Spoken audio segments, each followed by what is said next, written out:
زکوٰۃ کی یہ خوبی ہے۔ میرے شیخ فرما رہے تھے مکہ مکرمہ میں حضرت مولانا اسلم دامت برکاتہم، اللہ ان کی عمر میں برکت عطا فرمائے، وہ فرما رہے تھے کہ ایک بزرگ تھے، مدرسے کے ذمہ دار تھے، تو اپنا ایک کمرے میں رہتے تھے۔ اب ایک مرتبہ یہ ہوا کہ اہل خانہ کو کسی تقریب میں شریک ہونا تھا، سردی کا موسم تھا، چلے گئے۔ اب اس میں بیٹے کی بیوی تھی، ان کا زیور تھا، ان کی اہلیہ کا بھی کچھ زیور تھا، مدرسے کی بھی رقم تھی، اپنی بھی رقم تھی، بوڑھے آدمی تھے، اکیلے تھے، لیکن تاڑ لیا کسی نے کہ آج بڑے میاں اکیلے ہیں۔ سردی کا موسم تھا، 10 بجتے ہی گھر میں کود گئے۔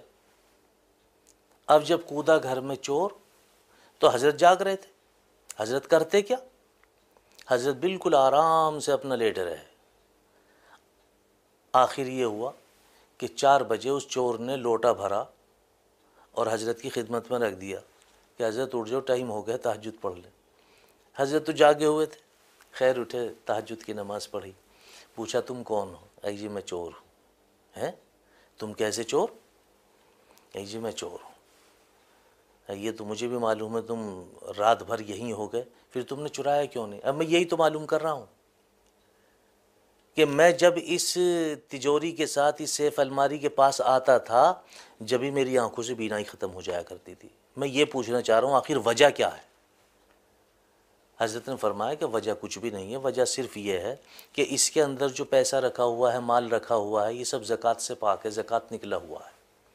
میرے بیٹے کی بیوی ہے، اس کا زیور ہے، میری بیوی کا زیور ہے، ہماری رقم ہے، پھر مدرسے کی رقم ہے، تملیک ہوئی ہوئی ہے۔ تو اس پہ جو اللہ سبحانہ و تعالیٰ نے اپنے فرشتوں کو چھوڑ رکھا ہے اس کی حفاظت کے لیے، کیوں کہ ہم نے اس پیسے کی زکوٰۃ ادا کر رکھی ہے۔ یہ ہے زکوٰۃ کی خوبی۔ آج ہم لوگ زکوٰۃ دیتے تو ہیں، لیکن ہم ٹائم باندھ دیتے ہیں۔ کیا ہوا جی؟ سفیر بیٹھے ہیں، غریب فقراء مساکین بیٹھے ہوئے ہیں، آپ کو الحمدللہ اللہ نے نوازا ہے، آپ کو زکوٰۃ ادا کرنی ہے، لوگ انتظار میں ہیں، آپ گھر میں بیٹھے ہوئے ہیں۔ نہیں، وہ تو عشاء کے بعد میں 10 بجے بانٹتے ہیں، وہ 10 بجے تک انتظار کرتے ہیں، پھر آپ ان کو تقسیم کرتے ہیں۔ لو بھئی یہ 500 آپ لے لو، جی پچھلی مرتبہ دیے تھے 500، اچھا بھئی اب کے 700 دے دو۔ آپ ایسے کیوں نہیں کرتے؟ اپنے گھر خاندان میں دیکھیں، اس کو برابر میں لائیں نا، یہ پیسہ اس پہ خرچ کریں، اس کو کامیاب بنائیں۔ ممکن ہے آپ کی زکوٰۃ سے اگلے سال وہ خود زکوٰۃ دینے والا بن جائے۔ آپ کے پاس میں 10,000 روپے آپ 20 جگہ تقسیم کرتے ہیں، اگر ایک آدمی کی ضرورت پوری ہوتی ہے تو وہ آگے ہاتھ پھیلانے سے بچے گا۔ آپ ایک آدمی کی مدد کریں، اس کو برابر میں لائیں، ممکن ہے کہ آپ کی برکت سے اللہ سبحانہ و تعالیٰ اس کو اگلے سال خود زکوٰۃ دینے والا بنا دے۔ زکوٰۃ ادا کرنے کا طریقہ بھی علماء سے سیکھو۔ ہاں، علماء سے سیکھو، اپنی مرضی سے زکوٰۃ ادا مت کرو۔ جب تک زکوٰۃ ادا نہیں ہوتی، جب تک آپ اس کو یہ نہ کہہ دیں آپ اس یہ زکوٰۃ کا پیسہ اور آپ اس کے مالک ہیں۔ وہ رشتہ دار ہیں کہ جن کو بغیر بتائے بھی آپ ان کی جیب میں ڈال سکتے ہیں کہ آپ انہیں خرچ کر لیں، پریشان نہ ہونا۔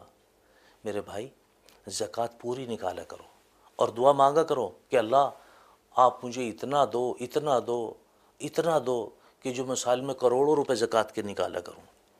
جب تم کروڑوں زکوٰۃ کے نکالو گے اور اچھی اور اخلاص والی نیت سے مخلص ہو کے اللہ سے مانگو گے تو تم تو خود ہی ارب پتی ہو جاؤ گے۔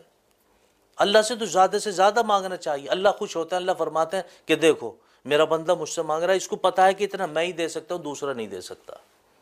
اس لیے میرے بھائی اپنے مال کو زکوٰۃ سے پاک کرو، اپنے مال کو زکوٰۃ سے پاک کرو۔ یوں آیا وَأَقِیمُوا الصَّلَاةَ وَآتُوا الزَّکَاةَ، یعنی نماز کے ذریعے سے اللہ سے لو اور زکوٰۃ کے ذریعے سے لوگوں کی مدد کرو۔ وَأَقِیمُوا الصَّلَاةَ وَآتُوا الزَّکَاةَ، نماز کے ذریعے سے اللہ سے لو اور زکوٰۃ کے ذریعے سے لوگوں کی مدد کرو۔